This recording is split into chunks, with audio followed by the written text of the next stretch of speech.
Hello, ఈరోజు video వచ్చేసి శ్రావణ మాసంలో లాస్ట్ శుక్రవారం రోజు నేను పూజ ఈ విధంగా చేసుకున్నాను.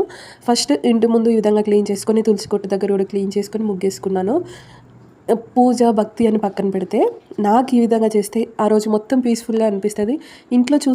ఇంట్లో ఉన్నంతసేపు మంచిగా హ్యాపీగా ఏదైనా పని చేసినప్పుడు కూడా మంచిగా అనిపిస్తుంది. అందుకోసం నేనైతే పూజలు కూడా ఎక్కువ చేయడం స్టార్ట్ చేశాను ఈ మధ్య.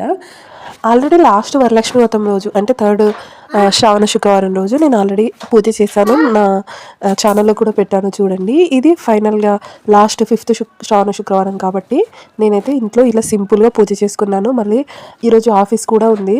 ఆఫీస్కి 9 కల్లా ఆఫీస్కి వెళ్ళాలి. 9 లోపు పూజ అవ్వాలని మార్నింగ్ 5కి లేచి పూజ స్టార్ట్ చేశాను.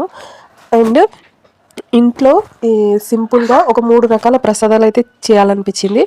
అందుకే ఫస్ట్ ఇంట్లో శనగలు అండ్ సేమియా చేద్దామని అనుకున్నాను. పులిహోర సేమియా అండ్ శనగలు ఇలా 3 రకాల ప్రసాదాలు అయితే చేద్దామని రెడీ చేస్తున్నాను. ఆల్రెడీ లేట్ అవుతుందేమో ఆఫీస్కి అని అనుకున్నాను, కానీ 9 లోపు ఆఫీస్కి అయితే రీచ్ అయ్యాను. అండ్ ఈ విధంగా ఇంట్లో పూజ చేసుకున్నాను. అమ్మవారికి ఈరోజు తులసి మాల వేద్దామని అనుకున్నాను. అందుకని ఇంట్లో ఉన్న తులసి చెట్టు అండ్ ఇంట్లో సపరేట్గా వేరే కుండీలలో ఒక తులసి చెట్టు అయితే మొలిచింది. ఆ తులసి చెట్టువి ఆకులు అట్లా తెంపేసి తులసి మాల అయితే ప్రిపేర్ చేసుకున్నాను అమ్మవారి కోసం.